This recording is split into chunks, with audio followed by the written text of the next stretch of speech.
Hello, this is Andrew Powell. This is another demonstration video, and once again, this video kind of follows after the last two that I posted in the last 2 days.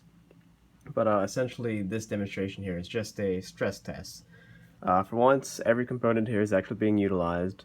I'm using the I2C multiplexer, the breakout board from Adafruit to connect two BCNL 4010 IR proximity sensors to the same I2C channel of the UC32. And as you can see here on the console, those are the two IR sensors. And I put my hand over one, you can see that one of the numbers get higher. I know it's kind of hard to look at, but if you just pay attention to the last two lines of the console, you can see what I mean. So if I put my hand over the other sensor, you can see that the number gets higher.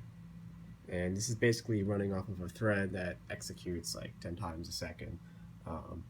Pretty sure it's being slowed down quite a bit by the print statements, but if I remove the delay, then it obviously runs faster. But at the same time, if you look over here, there's two different sets of lights blinking right now.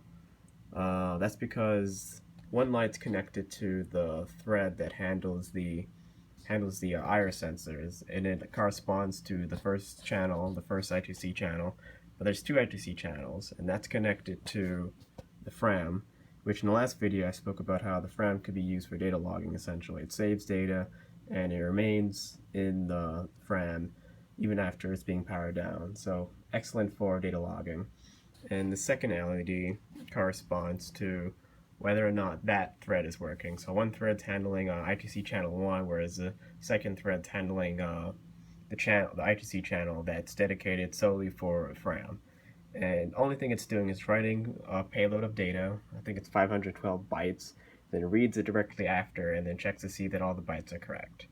And again, this whole demonstration is really just a stress test, just to make sure that nothing breaks while it runs. And I actually left this running for probably like 10 minutes now, and so far no problems, but I'm not going to run it for much longer, since technically speaking, if you write and read too much to the FRAM memory, that could damage it over time. But I think I'm far from that, so I should be fine for now. But essentially, another thing that I added right now, I have it plugged into the ChipKit programmer.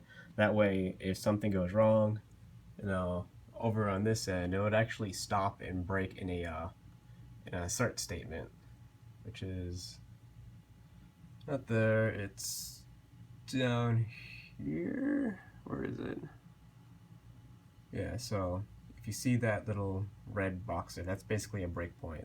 If something goes wrong, it stops there. And the lights here, one of the lights here will stop blinking. Or maybe both, if both threads, for whatever reason, break. But that's basically it. This is just a stress test.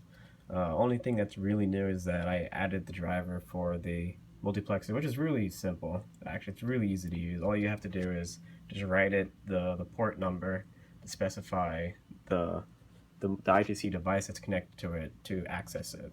So it's really simple to use. And on to the next step. And the next step is, in this project, is getting this, let's see, get the IC chip there to work. That's a motor controller that we're going to use for the Sumo bot, which I don't think I've mentioned yet in any of these videos, but this whole project is for the Sumo bot. And we're hoping to not only put this thing together using the components, but hopefully come to the point where we can actually build our own PCB.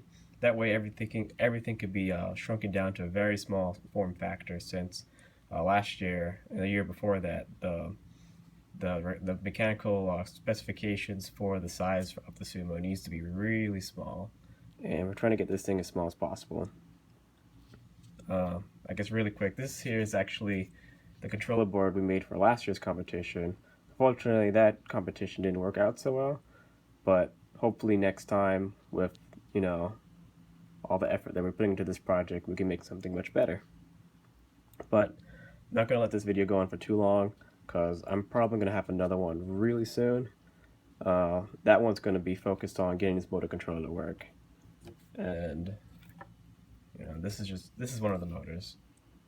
So these two components here will be featured in the next video. So thank you once again to those who took the time to watch this, and have a nice day. Bye.